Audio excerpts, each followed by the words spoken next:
দিয়ে মারো কেন? তাহলে কেন ভোলার আমার স্বেচ্ছাসেবক দলের নেতা আব্দুল রহিমকে গুলি করে মারো? তাহলে কেন ছাত্র দলের নেতা নূরে আলমকে গুলি করে মারো?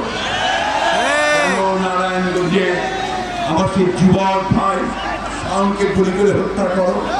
কেন মুন্সিগঞ্জের সেই শাওন যারা 8 মাসের বাচ্চা তার মায়ের বুকের মধ্যে এখনো তাকিয়ে থাকে, সেই শাওনকে কেন গুলি করে মারো?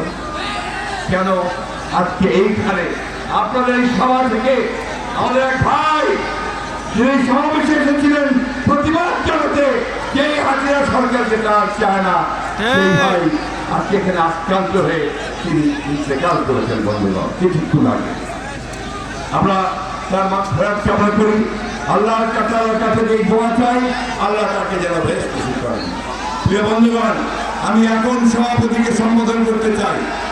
এই সম্বোধন করতে চাই আপনাদের এই রংপুরের যে জেলাগুলো আছে, সব জেলাগুলো আপনার নেতা কর্মীরা, রংপুরের নেতা কর্মীরা আপনারা যেভাবে অক্লান্ত পরিশ্রম করে একটা অশান্ত সাধন করেছেন, সেলুট জানাই বন্ধুগণ।